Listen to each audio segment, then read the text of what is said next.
Hello Tonic Nation. For anybody who has happened upon this video who is not familiar with Tonic, my name is Lindsay and I am the owner-operator of Tonic Nail Polish, a small handmade, i.e. indie nail polish brand. I have been thinking about some different ways of communicating with my customer base, showing you guys what's going on in Tonic headquarters, giving you guys sneak peeks, and basically just trying to give you guys more updates. I seem to have failed miserably at trying to post regularly. I have failed miserably at trying to get some live Facebook videos going. And I realized that YouTube might be a wonderful venue to do this, seeing as how the quality is really good and I can film videos ahead of time and edit them and post later. And you guys will just have a clearer view when I show you sneak peeks or demonstrations of what I'm doing here. So I thought I would, along with this introduction video, also just go through the process of making a batch of nail polish, and then maybe also showing a sneak peek of a couple of fun things that I'm working on that will be available shortly in the future. So right now, I am making a batch of a color that we are going to be releasing at our next release, which we don't have a date set yet, but it's probably going to be early August, I'm thinking. I'm going to make a color called She Sells Seashells. I have already poured one of my nail polish bases into this cup. I use a few different kinds of bases depending on viscosity, the weight of ingredients, if I need something that can suspend heavier ingredients better or not. So this color in particular, just uses some powdered mica kinds of ingredients, as opposed to glitters and things like that. So I don't have to use a ton of suspending agent, but I always like to use a little just so that even your mica powders and things like that don't sink to the bottom of your nail polish bottle. I have measured out this first kind of base. I am making a batch that's going to be approximately 100 bottles, maybe 120 bottles. I mix out of just standard paint mixing cups. I have a few different sizes for different size batches that I make, but I'm going to go ahead and make about 120 bottles here because this is something I know I'm going to be releasing to the public in the near future, and I want to be prepared for that when it happens. So let's see, I am going to start with a powdered dye here I'm going to measure out to the nearest 1/10 of a gram. I try to use as much precision as possible to make sure that the batches are as consistent as possible from batch to batch. Unfortunately, one of the drawbacks of making a handmade product is that when you don't have huge lots, you are going to have some variation. It's just impossible to not have variation. I have variation in the supplies that I get from batch to batch because I don't buy my supplies in huge bulk like a bigger company would.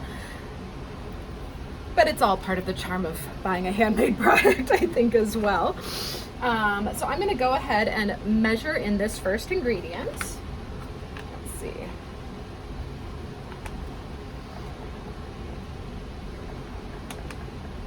In the future, I'm hoping that, maybe I can be listening to you guys if you have any questions there or things you would like me to demonstrate here in videos. I might possibly be able to do that.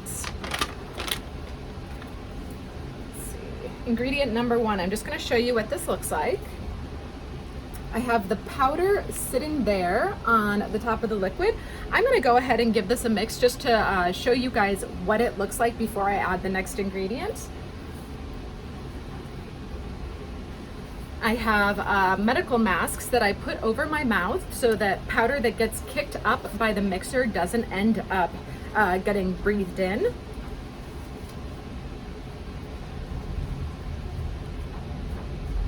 And then I do also have these goggles for any nail polish that might spit back out at me. I am going to use, I'll show you guys this before I start. I have a Ryobi power drill. This is actually how I have paint mixing attachments. This is how I mix larger batches of nail polish. So I'm going to give this a good mix and then show you guys what it looks like.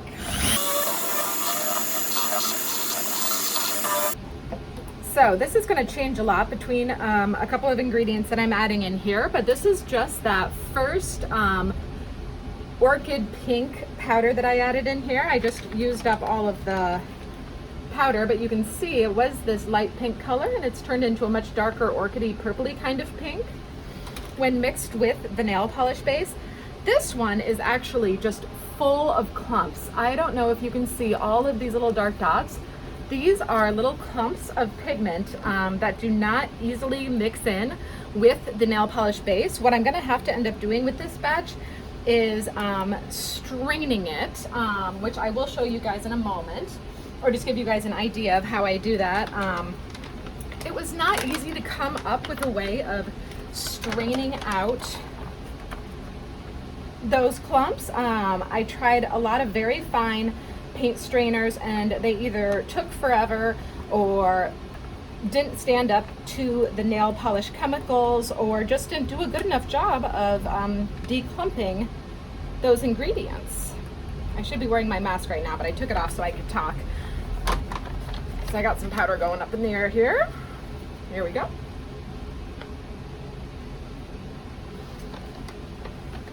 So this is the next ingredient that I've added. It's a light shimmer mica.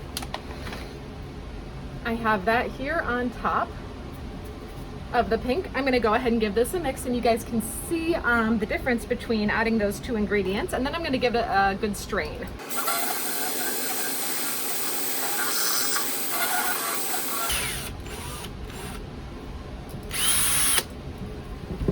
I actually have a cup down here to avoid dripping all of that paint off of the paint attachment and all over my desk here.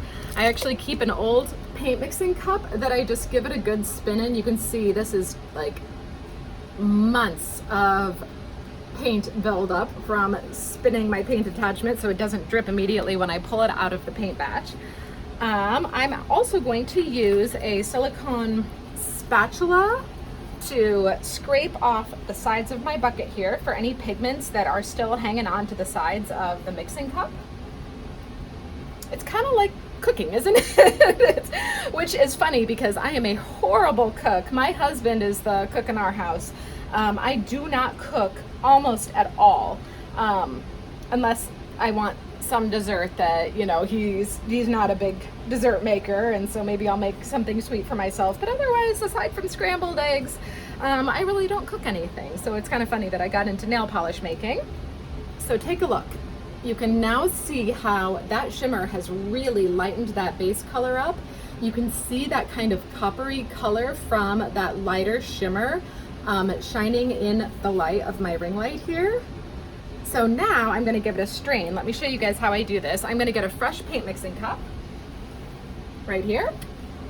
I am going to get a clean sock. Oh, it has a little bit of powder on it, but that's okay. That's just from that lighter colored pigment that I showed you guys.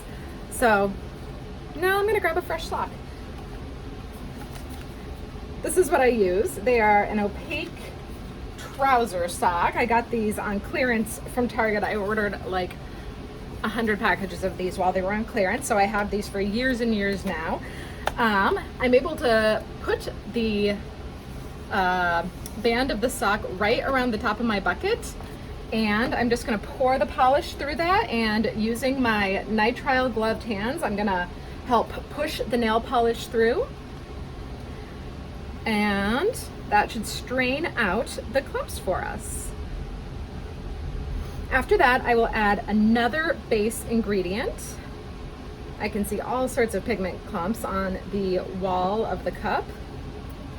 And again, I'm using my silicone scraper to scrape it all in because I do not want to waste a drop of this,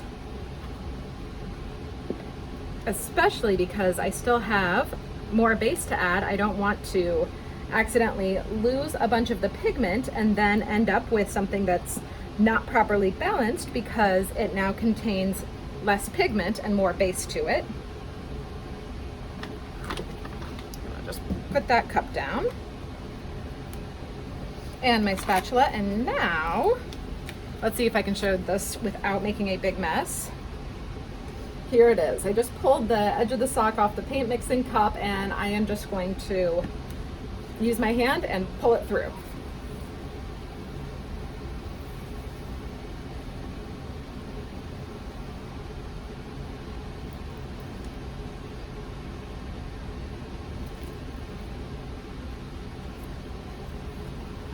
So there we go. I'm going to abandon this set of gloves, but you can see the color all over my glove here. I am dripping all over the place. So then I just, whoops, pull the gloves off. They kind of contain the sock when I'm done here. That goes straight in the trash. And I am going to add another kind of base to this mix. Measuring out again to the nearest 1/10 of a gram. I'm gonna give it another mix with my spatula here. And then actually once I pour it into its holding container until it gets poured into nail polish bottles tomorrow, I'll also give it another good shake just to kind of make sure that everything's gotten mixed together with that last pour of base I put in. Oops, I got a little overzealous with my scraping here. I have some dripping down the side, but I'll show you guys what it looks like. So here is the final product. Here's where I got a little dripping going on. Let's see if I can kind of show the color here. Nope, we'll try that another time. I'd rather not lose this all over the counter. But that right there is a color called She Sells Seashells, and I am going to have this available, like I said, I think probably in early August. I will show you the container that I use to keep this overnight. I would not leave it in this kind of a container for a long period of time. For a couple of days, a milk jug, which is made of high density polyethylene plastic, holds up just beautifully to the nail polish. The nail polish will not melt through. High density polyethylene is used pretty widely by people who do what I do in storing and pouring nail polish for short periods of time. So here we go, I'm pouring it into the jug. This will make 1/2 gallon of nail polish. Oftentimes when I'm getting ready for a new release, I will make about 1 gallon worth of polish, as long as I think it's going to be a strong seller. I don't like to make too much ahead of time because I really don't want to be left over with a lot of bottles of something if they're not going to sell for a while.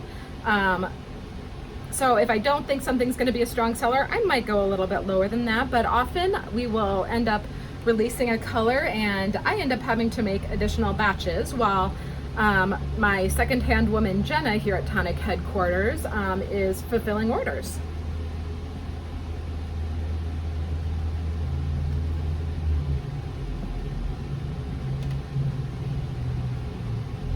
Okay. If it sounds like I am in an air tunnel, that's because I also have a industrial grade air filtration system thing going on here. I have it running all the time. Actually, even when I'm not here, just because I like knowing that it's pulling particles out of the air that we might otherwise be breathing in, and also helping with the nail polish smell. But just wanted to show you that color there. That's She Sells Seashells. So thank you guys for sticking with this video today. If you guys have any requests for YouTube videos that you'd like to see from me, definitely let us know in the comments or check out our Facebook group and let us know there. I'm going to be posting a link to this video in our Facebook group so that people who are our customers already and who I want to do a better job of keeping up with can see and check this out and kind of see how we do things here. So here is my 1/2 gallon, my final product before it gets poured into the nail polish bottles. I hope you guys enjoyed this. Thanks for sticking with us, and hopefully I will be back with more videos soon. Bye.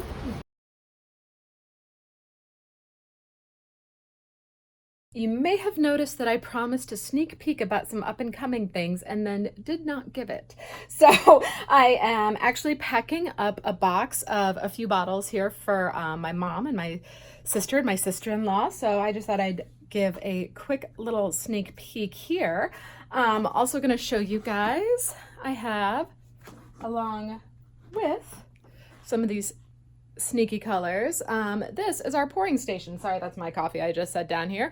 But this is where Jenna will come in tomorrow, sit down and grab a squeeze bottle of polish and pour that into our nail polish bottles.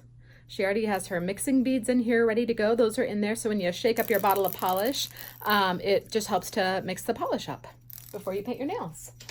So I'm going to show you a quick little sneak peek. I have a couple of nail wheels. Not all of these things are going to be released in the near future. A few of them might be. But I've just been playing with some of these shimmery candy kind of colors recently. So I'm just going to show a little quick sneak peek. Really liking these kind of light colors. I am also working very hard on some darker, moodier colors for fall right now. I'm very excited about that. Some of these colors actually, they might stick around and wait until next summer, or I may end up deciding not to release them at all. But I have a little group here. This is what I am going to be packing up for my family, along with a few new multi-chrome parade colors. So I am going to give a brief flash there of those. Thank you guys again for sticking with my video here, and I hope you all have an awesome Independence Day celebrating the holiday. Thanks again. Bye.